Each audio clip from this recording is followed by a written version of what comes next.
Hello and welcome to DMA Decision Makers. My name is Neil Moore and today I'm at the stunning new W Hotel on Sentosa Island, Singapore to meet Janice Chan, who is the Regional Director for Digital Marketing and Distribution at Starwood Hotels and Resorts. Janice, thanks so much for joining us today. Thank you for having me. So here we are at the beautiful W Hotel in Sentosa. It just launched in October. Tell me a bit about what you did in terms of launch activity. Thank you very much. Yes, we had a great event in October where we had world-class DJs come in.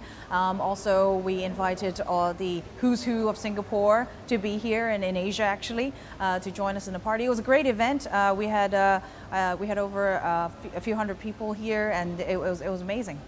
Okay, so now as the regional director, you get to hang out with celebrities and DJs and things like that. But how did you get to this point? Give us an overview of your career thus far. I started out in interactive marketing at the boom of the internet, with basically building up websites, programming HTML.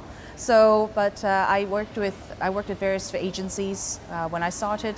I worked on fun campaigns for FMCG brands like Flintstones Multivitamins, and then I moved on to working for more luxury brands like Estee Lauder and Coty. And back in 2004, I joined Starwood, also in the interactive team, and I helped them build various websites. I also worked on projects that helped relaunch our websites and email programming. Then I moved on to doing our paid marketing for Starwood Global.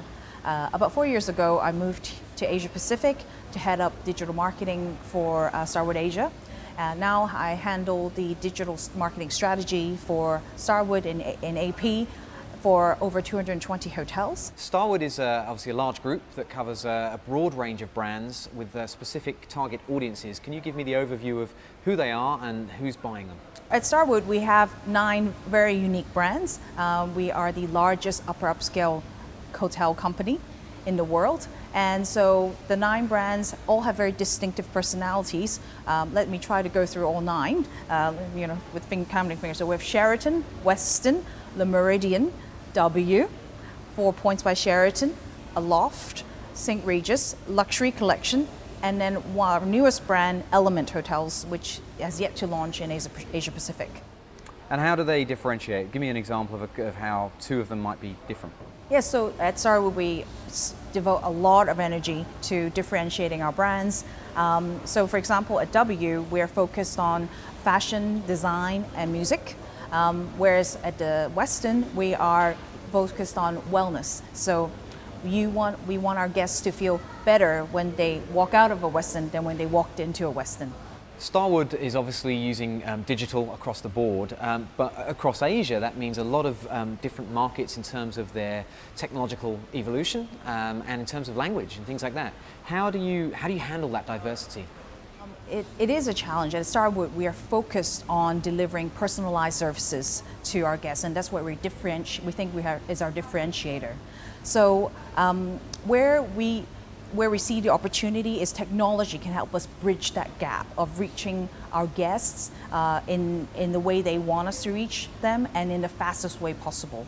So in the past few years, we've been focusing on upgrading and improving our desktop sites, but recently we've been much focused on mobile. So Starwood's taking a big bet on mobile, and it's helped us bridge that gap for a lot of markets, especially the growth markets, where we essentially skipped the whole desktop phase and went straight to mobile.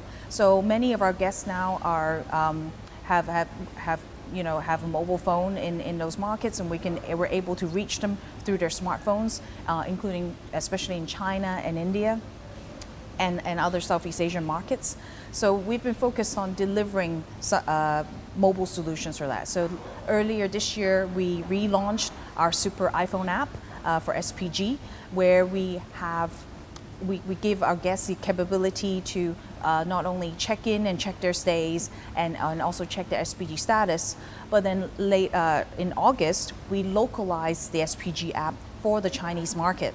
So we engaged in a local agency and consultant to help us understand the Chinese market, to see what Chinese guests are used to looking for on the mobile apps. Okay, so those are your sort of personal digital assets, but what about the channels and the platforms you use to promote those assets? Well, this year we were focused on building up the foundation for our mobile strategy. So making sure that we have the apps in place, we are upgrading our websites, which will launch early next year, and we have just launched our Android app. So covering the bases to make sure that if we do spend the money to drive people to our mobile assets, that there is a way for them to engage with us, right? But yes, we've seen very promising results. This year we've been doing mobile search, which has delivered double, triple-digit returns for us, and especially in markets in Australia, Japan, China, and Singapore, which are very, very developed markets, competitive in the paid arena. So but it's been very promising for us. And also we've been doing paid mobile display advertising. So we have tried various ways of doing click-to-call mobile advertising, and also click-to-video to showcase a hotel. Click-to-view, you might say. Yeah, click-to-view. Exactly. Mobile is obviously a very important platform for you, but I think maybe there's some snobbery about using mobile for a luxury brand. Have you found that, and how have you tackled it? So we've seen a 25% increase of searches on mobile for our hotel brands, and and the numbers actually show that there's a 50% increase in mobile searches online overall, and the numbers actually prove it. To date, our mobile revenue has grown over 450% just for Asia Pacific. So we know that our guests are booking through the mobile channel. There is a need for it. So we want to be there where they want us to be. For more up-to-date news and views on the Asian digital marketing scene, visit digitalmarket.asia.